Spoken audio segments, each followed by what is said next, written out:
Binalaan ng China mga kapatid ang Amerika na itigil na nila ang pagbebenta, pagpapadala ng mga armas sa Taiwan kasi hindi yun makakatulong, hindi yun makakapigil doon sa kanilang planong pagsakop sa Taiwan. Pag-usapan natin to mga tol, samahan ninyo ko. I'm just a young nigga chillin' on it. First time I seen ice was a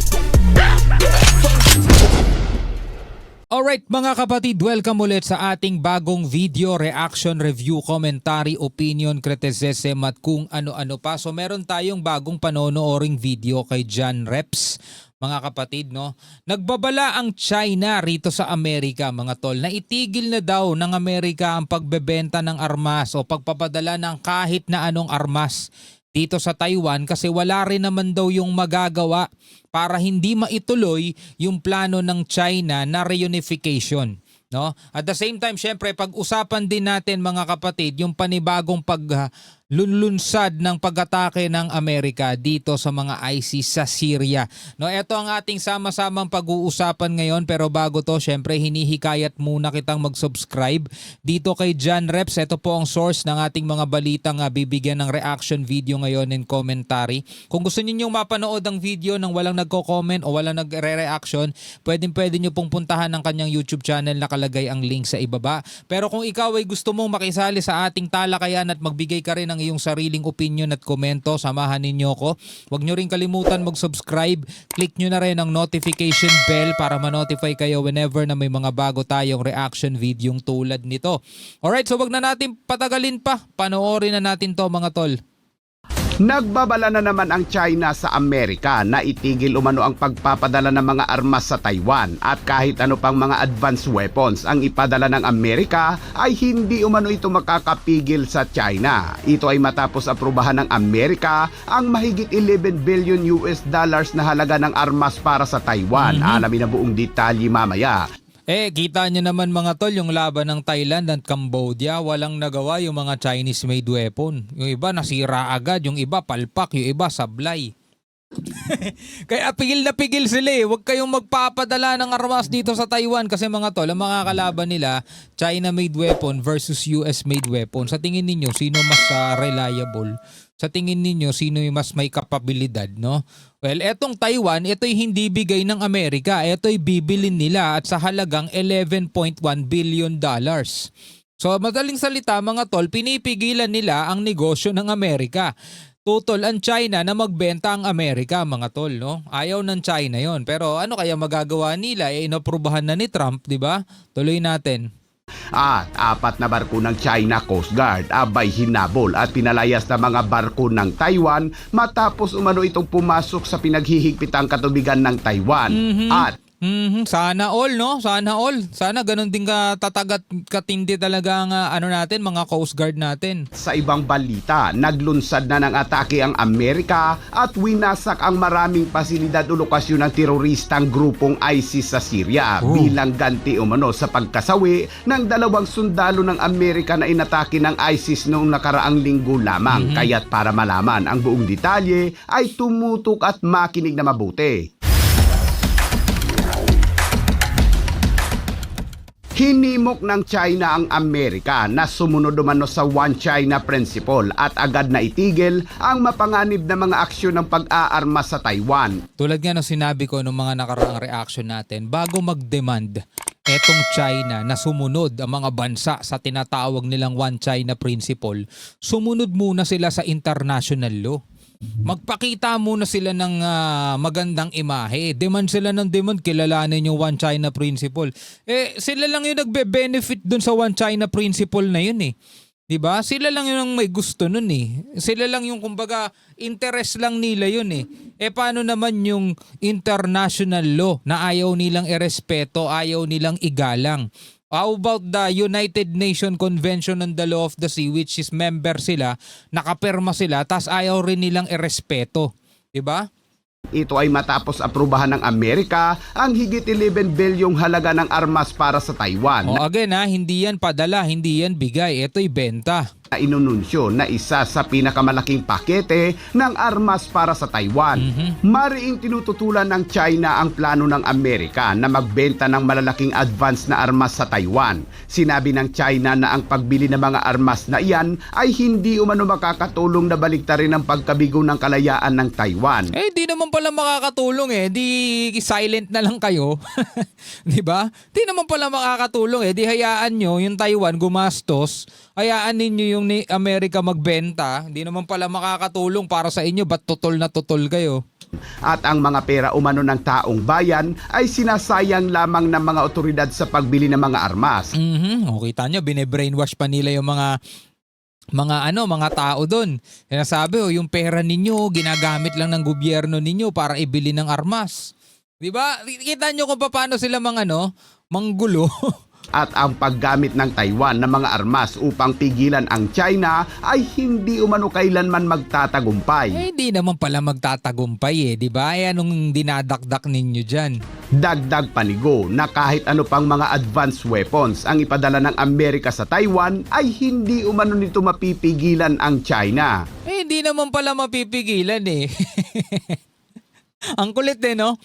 Iyak sila ng iyak mga tol. Lagi nila sinasabing wag nang magbenta ang US, 'di ba? Tapos bini-brainwash pa nila yung mga mamamayan ng Taiwan, yung pera ninyo ginagamit lang ng gobyerno ninyo pambili ng armas.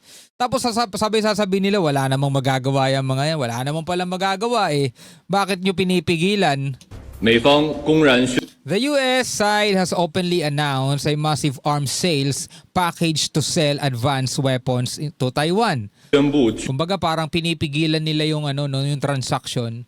Huwag kayong magbebenta dyan. Which seriously violates the One China principle and the three China-US joint communiques. Gravely infringes upon China's sovereignty, security, and territorial integrity. Anong pakiramdam, China? Ganyan ang ginagawa nyo sa mga maliliit na bansa. Gravely infringes, di ba? Sovereignty, security, and territorial integrity. Ganyan ang ginagawa nyo sa ibang bansa. Ganyan ang ginagawa ninyo sa amin. O anong pakiramdam ng sarili ninyo? Gamot.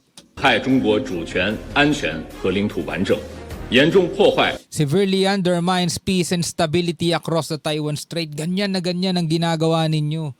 Ultimo, mga mangingisdang maliliit, wina-water cannon ninyo.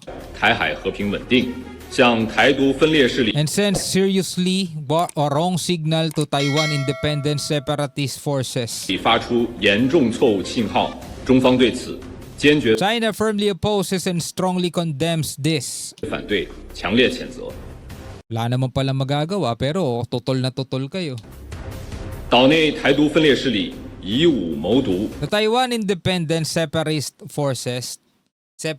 forces on the island seek independence by force and resist reunification by force, squandering the hard-earned money of ordinary people to buy weapons. So pati pera ng Taiwan pinapakialaman nila, no? Ay naku po, susunod ganyan din sasabihin sa atin yan. Sasabihin nila, people of the Philippines, is it okay with you that your hard-earned money will used by your government to buy weapons? Wala rin naman kayo magagawa sa amin. Malamang gagawin din nila sa atin yan. And relentlessly turning Taiwan into a power keg.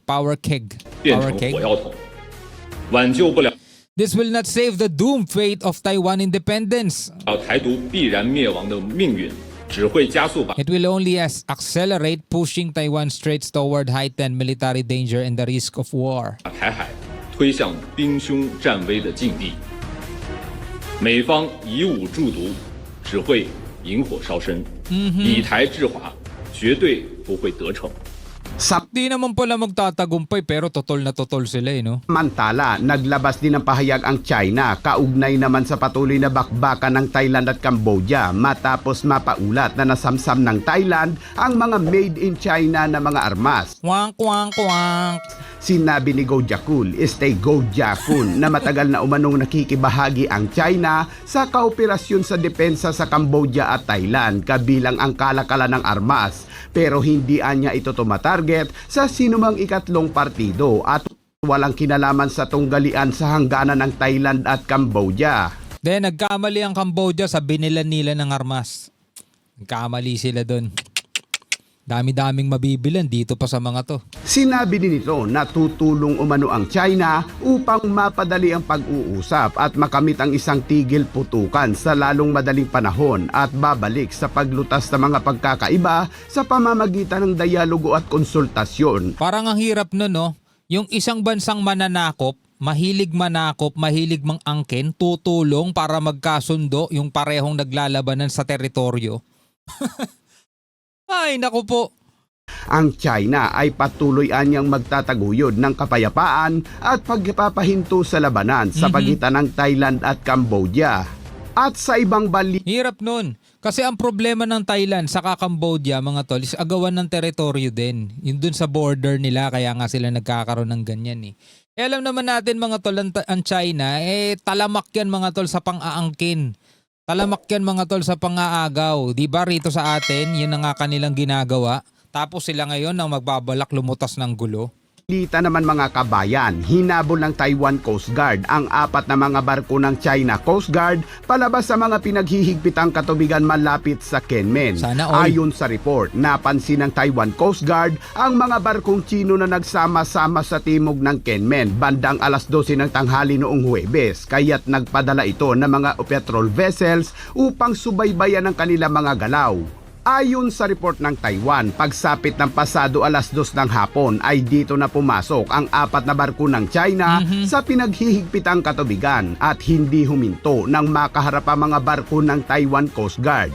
Kaya't dito ay lumapit ang mga barko ng Taiwan sa harapan ng mga barko ng Chino upang harangin ang kanilang daan habang naglapat ng mga radio challenge upang ma-broadcast ang mga utos na Mandarin at Ingles na umalis. 这里是中华民国海巡署第1的八三艇广播。 Taiwan's Coast Guard drove off 4 Chinese ships that trespassed in waters near the outlying Jinmen Islands on Thursday. Kumari pa sa mga barko ng China Coast Guard kaya't dito umano nagkaroon ng habulan at pasado alas 4 ng hapon ay tuluyan ng nakalayo ang mga Chino o Grabe, nakaalis sa pinaghihigpitang katubigan. Grabe, kukumpara mo ulit natin mga tol, yung Taiwan sa Pilipinas, di hamak na mas malaki ang Pilipinas kaysa rito sa isla ng Taiwan. Do alam naman natin hindi takot ang China dyan at paulit-ulit nga nilang binabantaan itong Taiwan. Pero nagagawa ng Taiwan talagang depensahan yung kanilang katubigan. Diba? Sana ganun din tayo mga tol. Well, hindi ko naman din sinasabi na hindi na dedepensahan ng mga Philippine Coast Guard natin yung ating katubigan. Siguro talagang kulang lang talaga tayo sa assets. Yun lang yung masasabi kong kakulangan sa atin mga tol. Kung sa tapang matatapang mga Coast Guard natin mga tol, ayaw lang talaga nilang isugal tayong lahat. Kung pagmamasdan ng video mga kabayan ay makikitang napakaliit ng barko ng Taiwan na nakikipaghabulan sa mga malalaking barko ng China. Hindi pumalag ang mga barko ng China at hindi rin gumamit ng water cannon. Pero bakit ang Philippine Coast Guard ay hindi magawa ang ganitong mga hakbang at laging kinakawawa ang mga barko ng Pilipinas? Siguro nasanay na rin sila mga tol, no? Nasanay na rin sila kasi alam nyo mga tol, sa dami ng network nitong China, alam nila mga tol kung ano lang ang meron ng Pilipinas. Saka nasanay na rin sila sa ganyan eh. Papalag pa ba? Alam naman natin mga tol na alam nila lahat. Di ba may mga nakapasok pa ng Chinese dito sa Coast Guard natin mismo? Di ba? Alam nila mga tol kung ano lang yung nandirito sa loob natin. Your actions have affect maritime. Naalala ninyo yun, panahon ni Duterte, di ba? Na-discover, may matataas pa nga yung ranggo ng mga Chinese kaysa dito mismo sa mga Pilipino eh. Order and security of all sea Taiwan. Adjust your course away and leave immediately, or we will take the necessary action. At sa ibang balita naman mga kabayan, ito na ang ganti ng Amerika kung saan ipinakita ng Amerika ang video ng pag-deploy ng militar nito tulad ng mga attack helicopter, 18 Warthog at mga fighter jets para sa isang malawakang pag-atake laban sa mga lugar ng ISIS. Okay, so napanood na natin to mga tol. Baka hindi nyo pa napapanood yan. Meron akong ginawang reaction video dito sa pag-atake ng Amerika dito nga sa Syria mga tol, no? At saka yung post ni President Donald Trump tungkol dito sa kanilang ginagawang retaliation dahil nga yan mga kapatid sa pagkasawi ng kanilang 2 sundalo at isang civilian interpreter dahil doon sa ambush na ginawa ng mga hinihinalang ISIS member, no, dito sa Syria. So hanggang dito lang muna tayo mga kapatid, no. Pwede ninyong puntahan itong video ni John Reps kung gusto nyo mapanood yan.